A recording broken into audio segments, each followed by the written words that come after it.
আহারে সারাদিন রোদে পড়ে না খেয়ে বাচ্চার আমার মুখটা একদম শুকিয়ে গেছে। যা বাবা, তুই ভেতরে যা, হাতে মুখে জল দে, আমি তোর খাবারের ব্যবস্থা করছি। কোথায় ছেলেটাকে শাসন করবে তা না, আমাকেও শাসন করতে দাও না। মা বললো আমার খোকাকে শোবার কোলে দেইনি বলে তুমি রাগ করেছো। বোবা হলেও শুভা তোমার বোন,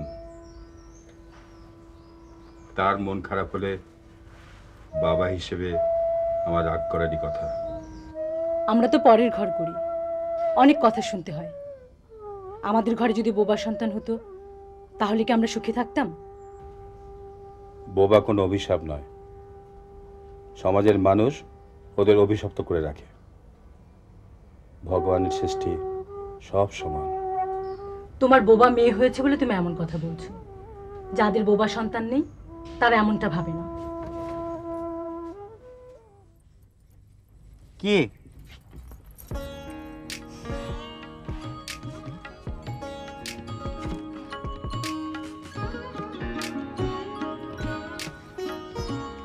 তুই এসেছিস পড়তে, আর বাবা এই পড়াশোনার জন্যই আমার সারাটা জীবন গালমন্দ করলো। এখন তোকে পড়াতে গিয়ে আমার মাছ ধরাটাই বন্ধ হবে দেখছি।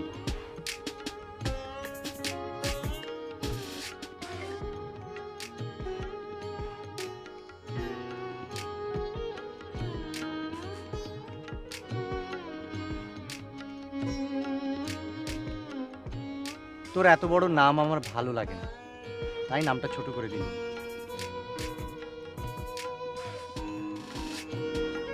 এখন বুঝলি তো তোকে কেন আমি সু বলে ডাকি?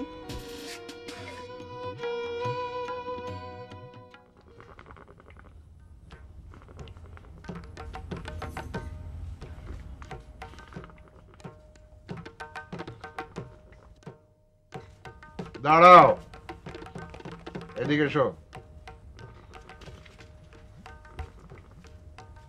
কি পেয়েছো দেখি?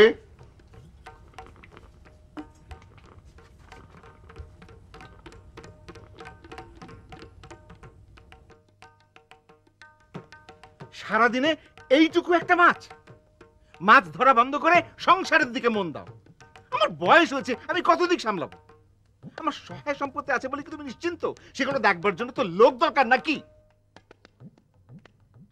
কথার জবাব দিচ্ছ না কেন? আহা, ছেলেটা কেমন বকাঝকা করছো কেন? ছোট হোক বড় হোক, মাছ পেয়েছে তো। আহারে সারাদিন রোদে পড়ে না খেয়ে বাচ্চার আমার মুখটা একদম শুকিয়ে গেছে।